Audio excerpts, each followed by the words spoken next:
Salut à tous et soyez les bienvenus sur la chaîne qui déboîte. Quand j'étais gamin, je jouais beaucoup avec les Lego, en particulier avec les Lego de l'espace. Mais avec mon âge qui avançait, j'ai commencé à m'intéresser évidemment à des Lego un petit peu plus complexes, les fameux Lego Technics. Mes parents m'en avaient acheté un magnifique, je me rappelle, c'était une table à dessin, mais on pouvait aussi le démonter et faire à la place un bras articulé, j'avais fait les deux, je me souviens, et ça se contrôlait avec un pupitre, et il y avait des moteurs qui faisaient bouger le jouet devant nous, c'était absolument génial. Les Lego motorisés, c'est sympa, mais c'est souvent très cher. Le camion grue jaune de chez Lego avoisine les 400 €. Je crois qu'il est à 390 €, un truc comme ça. Et bien aujourd'hui, je vous propose une alternative moins chère de chez Mauld King, le camion grue 1307, qui lui coûte 169 €. Donc on est quand même à un prix nettement inférieur, mais Mauld King a fait le choix de ne pas être à un prix complètement dérisoire, parce qu'il y a des fabricants chinois qui seraient capables de vous proposer un truc comme ça à 60 €. Hein. Ils ont fait le choix d'être un peu plus cher peut-être que certaines autres briques chinoises, mais de proposer une qualité nettement supérieure, une qualité qui, disent-ils, est presque similaire à celle des vrais Lego. Et sur un Lego Technics, c'est presque indispensable si vous voulez que l'objet, à l'arrivée, fonctionne bien. Du coup, est-ce que Mauld King réussit vraiment à être le meilleur rapport qualité-prix du marché? Offre-t-il des Lego Technics compatibles, crédibles? Eh bien écoutez, comme le camion grue est désormais assemblé, on va pouvoir vérifier ça tout de suite de visu. C'est parti pour le test. Habituellement, quand je teste ce genre d'objet, je vous déboîte d'abord les sachets de pièces non montées, et puis je vous fais un accéléré du montage pour que vous puissiez voir ce que ça donne à l'arrivée. Mais comme j'ai fait déjà le montage en live, vous aurez quand même droit, je vous rassure, à votre petit accéléré, mais je vais vous montrer ce qu'il y a dans la boîte une fois qu'on a fini le montage. Vous allez voir que ça ne va pas être vraiment très frustrant, puisque la boîte, la voilà, elle n'a rien d'exceptionnel. C'est vraiment la boîte dans laquelle vous allez recevoir les sachets, hein. Il n'y a pas un... C'est pas un suremballage, c'est la boîte qui est à la fois la boîte de l'objet et la boîte de l'expédition. On peut voir que c'est donc un jouet en plastique ABS, donc la même matière que les vrais Lego du constructeur danois. Et puis vous avez toutes les instructions, les informations légales sur l'objet, la conformité, le fait que c'est pas pour les enfants de moins de 3 ans, les instructions pour le recyclage, etc., etc. Et à l'intérieur de la boîte, bien sûr, on avait tous les sachets, ainsi que quelques briques qui étaient en loose, et les moteurs et tout ce qu'il faut, et puis bien sûr les instructions de montage, ainsi qu'une planche d'autocollant. Comme c'est la première qui m'arrive sous la main, je vous la montre. Évidemment, là, j'ai déjà apposé tous les autocollants sur le modèle. Des bons autocollants en vinyle de bonne qualité. Le numéro 20, il n'a pas voulu venir de ce coin-là, mais il est venu sans aucun problème de l'autre coin, et c'est le seul qui m'a fait ce gag-là. Et c'était plutôt plaisant de les coller sur le modèle. Une expérience proche de celle des vrais autocollants Lego, même si de toute façon, même chez Lego, les autocollants sont déjà pas populaires à la base. Hein. Alors, les instructions de montage, parce que c'est vraiment le plus important dans ce genre d'objet, elles sont super bien faites, parce que d'abord, déjà, contrairement aux autres Lego chinois que j'avais fait jusqu'à présent, les instructions fonctionnent divisées en plusieurs sachets. Donc là, je prends le sachet 1 et ça va me permettre de faire ça. Il y avait quand même 7 sachets au total, bien garnis de pièces. Donc c'était quand même très plaisant de pouvoir diviser son travail en plein de petites portions beaucoup plus simples. La notice est bien faite, elle est claire, hein, ce sont des bonnes instructions. Et en plus de ça, ce que j'ai apprécié avec ce modèle, c'est que régulièrement, je ne sais pas si je vais vous en trouver une section, mais à plusieurs reprises pendant le montage, on vous demande de vous arrêter et de vérifier que certaines fonctions fonctionnent correctement. Par exemple, c'est le cas ici, où vous voyez, on me dit, quand vous faites tourner ces éléments-là, vérifiez bien que vous avez ces deux choses-là qui vont s'écarter à gauche et à droite. Si ce n'est pas le cas, c'est que vous êtes trompé quelque part. Donc voilà les fameux sachets numérotés. Là, c'est le sachet numéro 7, c'était le dernier de tous. Et à chaque fois, effectivement, à l'intérieur, il y a plusieurs petits sachets qui contiennent les éléments nécessaires à l'étape 7 du montage, et ça c'est vraiment extrêmement cool. Il y avait aussi 2 câbles en micro USB qui permettent de recharger les 2 boîtiers de commande, un qui se situe au niveau de la grue et l'autre ici qui se situe au niveau du camion. Donc c'est cool d'avoir les 2 câbles et pas un seul, puisqu'on pourra recharger du coup les 2 batteries en même temps, pour peu qu'on ait un chargeur avec 2 prises USB bien sûr. Donc là c'est tous les autres sachets qui étaient dedans. Il y en avait qui n'étaient pas numérotés, celui-ci contenait les pneus notamment et les jantes du camion. Il y avait une petite carte de satisfaction, voilà. Et puis surtout, outre les briques, bien sûr, les pneus, les commandes et tout ça, il y avait de la ficelle. Alors il y en avait 2 morceaux, mais tous les 2 pas de la bonne longueur. Ça c'était un peu ballot, ils étaient trop longs. Bon, vaut mieux que ce soit trop long que pas assez. C'est de la bonne ficelle bien costaud, hein, en nylon, mais par contre, pas souple du tout. Vous voyez, je peux littéralement maintenir une courbe comme ça vers le haut sans que la ficelle ne soit entraînée par la gravité. Ce qui était problématique pour la partie haute de la grue, sur laquelle du coup moi, je n'ai pas utilisé leur ficelle, mais du coton à broder qui, lui, vous voyez, par contre, suit bien la gravité et est beaucoup plus souple. Mais pour la partie basse, en revanche, où il fallait quelque chose qui subit une forte tension, j'ai gardé leur ficelle à eux. Et puis, il y avait le boîtier de commande, que voici, qui permet de piloter 4 des 8 moteurs à la fois, donc soit les 4 du camion, soit les 4 de la grue. Mais vous pouvez aussi pour ça utiliser l'application mobile qui est très bien faite hein, chez Maulking et qui permet de contrôler exactement de la même manière que le boîtier son modèle, ce qui peut être pratique si vous cassez ou perdez ce boîtier de commande-là, ou si pour une raison X, il venait à ne plus marcher. On peut aussi sur cette application faire de la programmation par bloc. Alors c'est assez long à charger, donc je ne vais pas vous montrer. Je vous mettrai quelques screenshots si ça vous intéresse.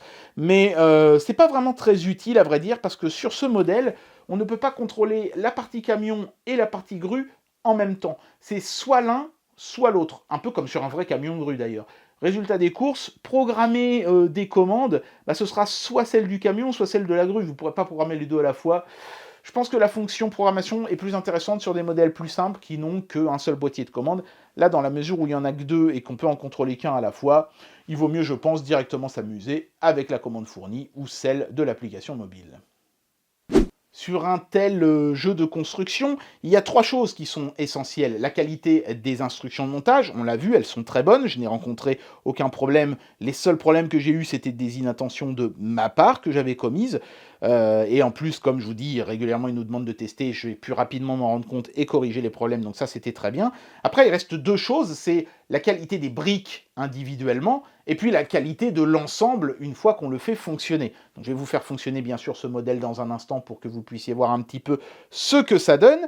Mais pour ce qui est de la qualité des briques individuellement, franchement, j'ai trouvé qu'elles étaient très bonnes. Outre le camion, par exemple, vous avez ce petit container là qui est fourni avec le modèle. C'est lui que vous allez soulever. Alors, on ne peut pas le soulever en l'état, donc moi j'ai mis un petit serflex ici, vous voyez, pour pouvoir l'accrocher. C'était quand même plus pratique. Mais à part ça, bon ben voilà, hein, c'est des briques de très bonne qualité. Moi j'ai été agréablement surpris. Il y a assez peu de briques Lego System, hein, comme on les appelle, compatibles avec des plots comme ça. Il n'y en a pas beaucoup dans le modèle, mais celles qu'il y a sont de très très bonne qualité. Elles sont bien moulées, elles sont bien brillantes comme les vraies. Il n'y a pas de bavure ou de choses comme ça. C'est vraiment très propre. Il n'y a pas marqué Lego sur les petits plots, évidemment, parce que c'est pas de la contrefaçon. Les pins, les petits chevrons comme ça, il y en a pas mal en rab d'ailleurs, mais c'est presque la seule pièce qu'il y a en rab de tout le modèle d'ailleurs.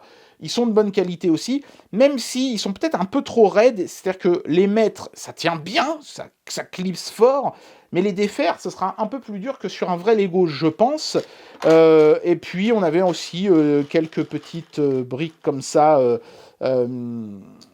en rab, des petites poutrelles. Et si vous regardez attentivement, vous verrez que le design de ces poutrelles est différent de celle de Lego. Il y a une sorte de petit creux ici, qui s'alterne hein, entre les trous pairs et impairs, ce qui les regroupe par paire. Un petit élément de design qu'on n'a pas sur les briques Lego.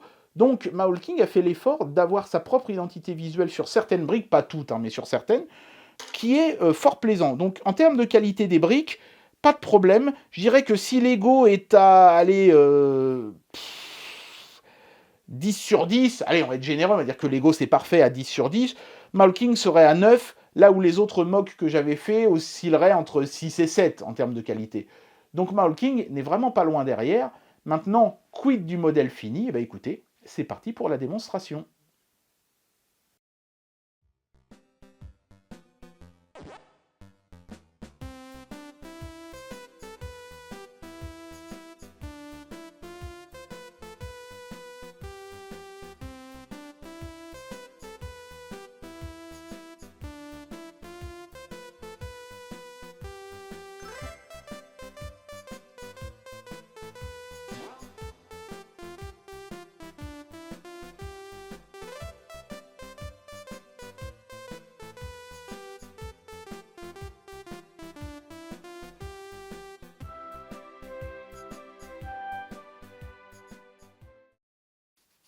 Allez, c'est parti pour une petite démo des fonctionnalités du camion. Donc là, pour le moment, j'ai allumé le boîtier de commande du camion. Je ne peux pas déplacer la grue, uniquement le camion. Normalement, techniquement, je serais obligé de faire ça avec la grue complètement rabaissée.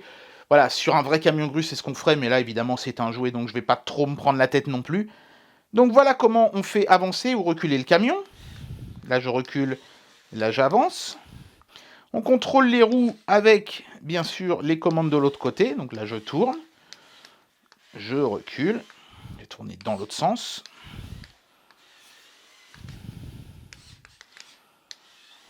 Aucun problème à ce niveau-là. Essayer de faire un demi-tour complet. L'essieu est un peu brutal, moi, personnellement, je trouve. C'est difficile de bien déterminer sa direction, parce que vous voyez, à peine j'appuie, les roues tournent à fond les ballons. Bon, ça, c'est pas très grave, entre guillemets, mais voilà, sachez-le, ça bouge pas mal. Et puis alors après, je peux déployer les pieds. Et c'est là que je trouve que le modèle est peut-être le moins bon, sincèrement, puisque, vous voyez, là, je déploie les pieds. Attendez, ce que je vais faire, c'est que je vais zoomer, parce que sinon, vous n'allez pas voir grand-chose. Donc regardez bien, vous voyez les espèces de trucs qui sont entre les roues à l'avant, là, et aussi complètement à l'arrière du camion. Donc là, je vais les déployer. Là, je les rétracte et là, je les déploie. Là, vous voyez, je les rétracte et je les déploie. Mais vous voyez que parfois, ça a un peu de mal à se rétracter parce que les barres doivent passer dans des trous. Mais bon, bah voilà quoi. Parfois, elles se mettent pas pile poil en face à face. C'est pas top top. Moi, j'aurais pas fait ça comme ça. Et après, on fait descendre les pieds comme ceci pour que le camion prenne appui sur le sol. Ce qui va exercer une force sur les barres. Et c'est peut-être pour ça que parfois elles ont du mal à retourner dans les trous après. Elles ont subi une force trop grande. Bon, après, ces pieds, vous n'êtes pas obligé, à vrai dire, de les déployer. C'est un gimmick. Mais bon, ils sont là, donc forcément, vous allez avoir envie de les contrôler. Là, vous voyez, comme je les ai pas mal bougés, rien ne me permet d'être sûr que je vais pouvoir les faire rentrer dans le camion sans qu'il y ait d'accroc. Donc, il faut y aller tout doucement, par petits à-coups. Et là, c'est bon, je suis à la position de départ. Donc ça fonctionne quand même, Mais je pense que, vous voyez, c'est sur ce genre de petits détails que Lego aurait peut-être été un peu plus soigneux, un petit peu plus appliqué. En rajoutant quelques briques par-ci par-là, il serait possible, je pense, de fluidifier cette mécanique-là. Mais c'est vraiment la seule de tout le camion qui est pas top top. Et c'est une qui est optionnelle, donc franchement, j'ai envie de dire que on s'en fout un petit peu. Voilà, et maintenant, nous allons tester ensemble les fonctionnalités de la partie grue. Donc pour ça, il faut éteindre la partie camion et allumer la partie grue en ayant au préalable éteint la manette de commande, sinon elle reste connectée à l'ancien boîtier. Ça a été peut-être limite presque plus compliqué de faire fonctionner à 100% la grue que le camion, mais on est tout fiers quand on a réussi, je peux vous dire. Donc on va d'abord étendre la grue.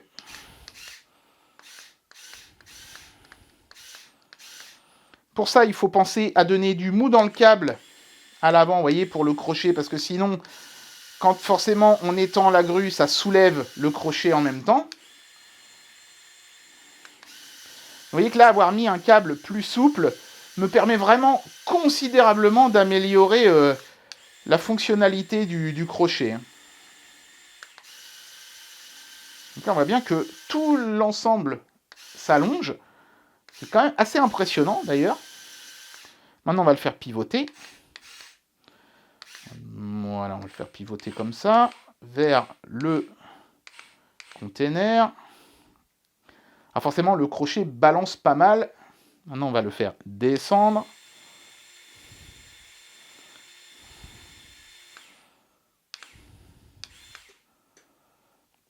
Je vais essayer de rétracter la grue pour accrocher l'ensemble.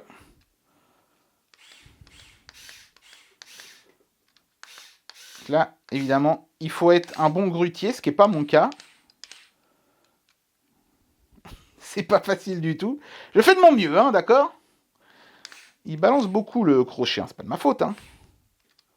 Voilà, je bon.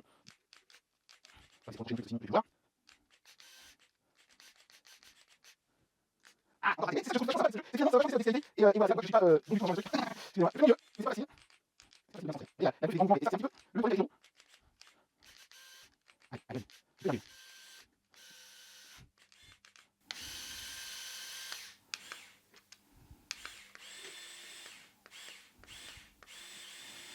Voilà. Wouhou. Eh ben dites donc. Voilà. Allez, on va l'amener vers vous.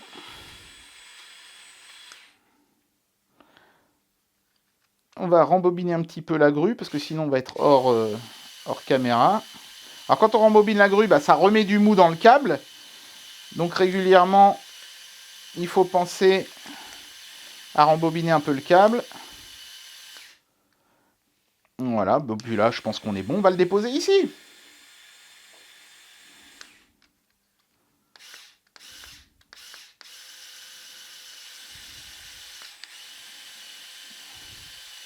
Et vous voyez, quand on rembobine le câble en entier, hop, ça tire sur la grue et ça lui permet en fait de se rétracter complètement. Et après, bah, il n'y a plus qu'à la remettre au-dessus du camion. Et on est revenu à notre position de départ.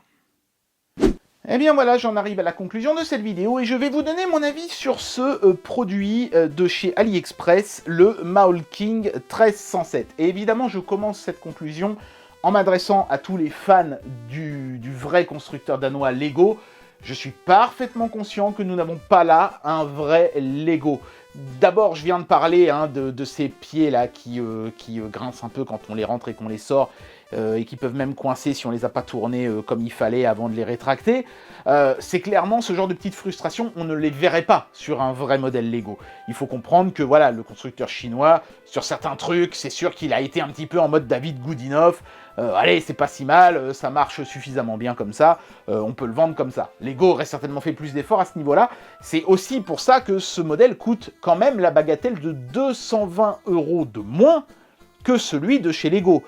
En plus de ça, évidemment, comme c'est pas un Lego, bah, ce modèle ne prendra jamais de valeur, il n'y aura jamais une cote dessus, ou toutes ces choses qu'on a, évidemment, avec un vrai produit de chez Lego. Mais ça n'empêche pas d'être quand même super bien fait, hein.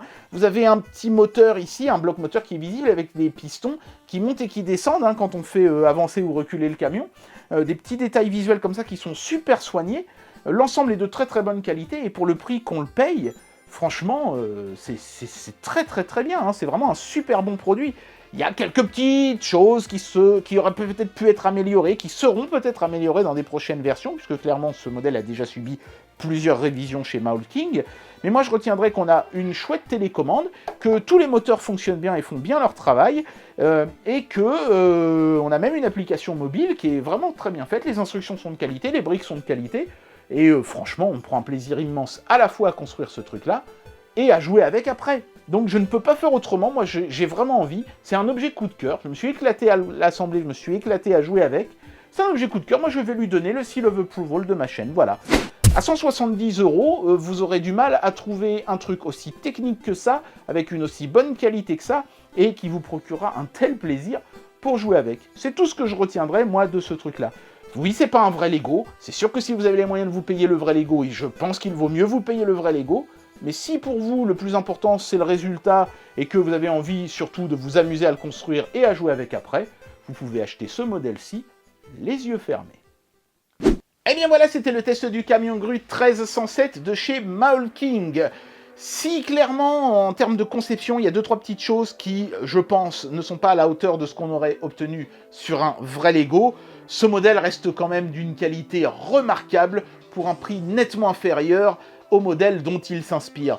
Donc oui, pour moi, ça vaut largement le coup d'investir dans des Lego Technics de chez Maolking, qui sont au moins aussi intéressants à monter que les vrais, et presque aussi bons en termes de qualité pour un prix tellement inférieur qu'il n'y a même pas photo, bien sûr. J'espère que cette vidéo vous aura plu, et moi je vous dis à très bientôt pour un prochain test.